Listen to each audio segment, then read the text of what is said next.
그냥 일반적인 일반고였고 네. 들어갔을 때는 괜찮긴 했지만 뭐 서울대 의대를 바라볼 정도는 전혀 아니었고. 네. 그러면 그 정도 성적이 1학년 때는 계속 거의 유지가 됐었나요? 네, 그렇습니다. 그러면 솔직히 말하면 고등학교 들어가서 얘가 의대 혹은 서울대를 갈 만한 유망주라는 포지션은 아니었겠네요.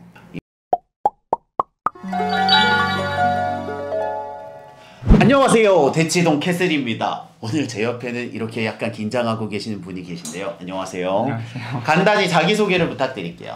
안녕하세요. 서울대학교 의학과 1학번 재학 중인 조수혁입니다. 제가 이렇게 조수영님을 모시게 된 거는요, 여기 책 보이시죠? 이게 의대에 가고 싶어졌습니다 라는 책이 나왔거든요. 이 책은요, 노두영 교수님께서 제자들과 함께 서울대 의대는 이렇게 준비해서 학생들이 갔고 의대 생활은 이렇고 의대를 졸업하고 나서 진로는 이런 정도가 있습니다 라고 순수하게 의대를 가고 싶거나 희망하는 학생들을 위해 책을 내셨습니다. 그 책의 저자로서 조수영님이 오셨죠. 안녕하세요. 이게 지금 예과 2학년이시죠? 네, 그렇습니다. 그러면 굉장히 생생하실 텐데 서울대 의대 분들을 모시게 되면 당연히 공부 이야기를 안 할 수가 없겠죠. 그럼 질문이 있으면 가장 원초적인 질문인데 서울대 의대를 언제부터 가야겠다라고 생각을 하신 거예요? 저는 고등학교 2학년 말부터 갈 수 있겠는데 생각을 하면서 갈 수 있겠는데 희망을 하게 되었습니다. 그러면 실은 서울대 의대라 하면 우리끼리 얘기지만 굉장히 약간 유니코처럼 보기 힘든 것 같은 느낌이 들잖아요. 근데 제가 히스토리를 들어보니까 공부를 하실 때 처음부터 그렇게 1등, 1등, 1등, 1등, 1등 이렇게 찍힌 케이스는 아니라고 해요. 네. 그러면 중학교 때는 좀 평범하셨나요? 어떠셨어요? 중학교 때는 공부에 그렇게 큰 가치를 두었던 건 아닌 것 같은데 뭐 생활의 비중이나 근데 그거와 별개로 이제 다른 학생들이 막 국어학원, 영어학원 다닐 때 저는 그런 학원들은 전혀 안 다니고 이제 영재고 준비를 열심히 했었던 것 같아요. KMO도 대비를 열심히 했었고 했었어요? KMO 대비는 하기는 했다? 네, 했었습니다. 그래서 수상은 했어요? 중등 은상 받았어요. 그러면 어느 정도 공부는 잘했고 다만 내신이 1등, 1등, 1등까지는 아니어도 수학에 원래 관심은 있었다는 거네요. 네, 그렇습니다. 그렇게 해서 중학교 때 공부를 잘하니까 당연히 영재고 가면 좋겠는데요 라는 얘기를 많이 들었을 거고 네. 그래서 이제 영재고 준비를 하신 거죠. 네. 그런데 그 결과는? 면접 가서 떨어졌습니다. 제가 말을 잘 못하는 그럴 수도 있죠. 이과생들이니까. 그래서 어쨌든 중학교 때 영재고를 떨어지셨다. 근데 이게 되게 중요한 게 서울대 의대하면 이게 사람들이 갖고 있는 편견이 1등, 1등, 1등, 1등, 1등, 1등 서울대 의대 이렇게 갈 줄 알았는데 그런 케이스는 아니었겠네요. 전혀 아니었습니다. 그럼 고등학교는요? 영재고 준비를 한창 하다가 떨어지고 이제 일반고를 갔는데 고등학교 1학년 때까지는 공부를 어떻게 해야 되는지도 잘 몰랐고 그렇게 열심히 하진 않았던 것 같아요. 그래서 한 반에서 2등? 반에서 2등? 전교 한 10몇 등? 그 정도였어요? 네.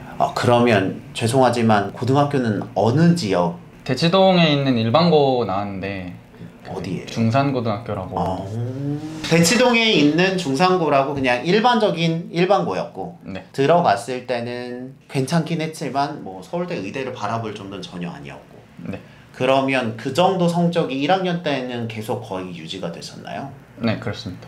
그러면 솔직히 말하면 고등학교 들어가서 얘가 의대 혹은 서울대를 갈 만한 유망주라는 포지션은 아니었겠네요. 여러분들 그러고도 의대를 가는 경우가 있습니다. 그렇죠? 그런데 언제서부터 바뀌게 된 거예요? 2학년 때부터 저희 고등학교가 이과 문과로 나눠졌는데 제가 영재고 준비를 열심히 했었으니까 수학, 과학은 다른 과목에 비해서는 자신이 있었고 네, 이과로 가고 난 다음에 좀 성적이 올랐던 것 같아요. 그래서 그때 한 6, 7등? 5등? 그 정도 언저리였던 것 같습니다. 2, 3학년. 그러니까 원래 1학년 때는 공통과목 다 섞여 있으니까 좀 빚을 덜 발휘하다가 2학년 때 이과로 가게 되니까 좀 더 포지션이 된 거군요. 네. 그러면 돌이켜보면 이제 이과서부터 잘했잖아요. 어떤 방법으로 그 공부를 했을 때 성과가 나기 시작했나요? 근데 수학이나 과학 같은 경우에는 패턴이 되게 정형화되어 있잖아요. 그래서 뭐 문제 출제되는 것도 사실 기출문제를 변형한 것들이 많고 내신이더라도 그래서 그런 패턴들에 대해서 좀 빠삭하게 공부를 열심히 했었던 것 같아요. 되게 반복적으로. 그러면 공부 시간을 많이 할애한 케이스셨어요? 네, 그렇습니다. 그렇게 해서 이제 공부를 많이 해서 고2 때 전교권에 들었고, 그죠? 그래서 고3 때도 전교권에 들어서 이제 서울대 의대를 바라볼 정도가 되신 거네요. 사실은 성적만으로는 절대로 서울대 의대를 노릴 수는 없는 성적이었어요. 저희 고등학교는 1년에 한 명 정도가 서울대 의대를 갔었는데 보통 전교 1, 2, 3등 중에 한 명 정도가 갔었고 저는 고3 때 5등이었고 그래서 전에는 더 낮았으니까 네. 전혀 그 권이 아니었던 거군요. 그렇습니다. 그러면 수시를 써서 이제 지원을 했던 거죠. 네. 고3 때 그럼 붙었을 서류랑 면접까지는 갔을 거잖아요. 네. 근데 돌이켜보면 말씀하신 대로 내신이 엄청 좋지는 않았는데 서울대 의대를 갈 만큼 합격했던 요인이 뭐라고 생각하세요? 일단은 성적이 계속 올랐고요. 올랐고. 네. 1학년 때 10 몇 등을 시작해서 3학년 때 5등까지 쭉 올랐고 그리고 생기부가 다른 막 전교 1, 2, 3등 하는 친구들이랑은 많이 방향성이 달랐던 것 같아요. 예를 들면요? 이게 제가 의대에 가야지 하고 뭐 계획을 해서 전략적으로 한 활동들은 많이 없는데 그거와 별개로 제가 그냥 고등학교에서 했던 활동들에서 항상 좀 일반적으로는 안 하려고 노력을 했던 것 같은데 예를 들면 그러니까 고등학교에서 하는 모든 활동들이 결국 생기부에 기록이 되는데 그쵸. 그때마다 이제 사실 좀 수시를 노리는 학생들은 이게 내 수시에 도움이 될까? 에 대한 그쵸. 전략적인 방향성을 고려해서 지원을 하잖아요. 뭐 어디 대회를 나가는 것도 그렇고 뭐 동아리 신청하는 것도 그렇고 근데 저는 그럴 때마다 너무 노골적으로 나 의대 갈 거야 라는 생각으로는 안 했던 것 같습니다. 그냥 하고 싶은 거를 했던 것 같아요. 좀 특이하게 예를 들면 예를 들면은 제가 동아리가 저희 고등학교는 이제 공부를 좀 잘한다는 친구들이 했던 몇몇 동아리들이 있어요. 주로 과학 학술 동아리들이었는데 그쵸. 딱 봐도 공부할 것 같은 느낌. 저는 말씀드렸다시피 1학년 때 의대를 딱히 생각을 안 하고 있었고 그냥 동아리 그냥 내가 하고 싶은 거 해야겠다. 그래서 밴드부를 했었습니다. 밴드부에서 포지션이 뭐예요? 저는 보컬. 보컬이세요? 네. 그래서 밴드부 활동을 했군요. 그리고요? 이제 고등학교 2학년 때 학생회장에 나갔었고 전교? 네. 운 좋게 당선이 돼가지고 그 활동을 했는데 근데 사실 그 활동을 했다는 것 자체만도 물론 어느 정도 수시에서 메리트가 있겠지만 전교 회장이 조금 유리하다. 그러니까 그 활동이 좀 유의미한 것 같다. 그렇습니다. 근데 저는 이제 그냥 했다 뭐 끝나지는 않았던 것 같고 하면서 좀 남들이 시키지 않아도 그냥 나 이거 해보고 싶은데 해가지고 적극적으로 노력했던 부분들이 있는 것 같아요. 예를 들면은 고등학교 급식이 별로다 라는 학생들의 의견이 맛이 없다.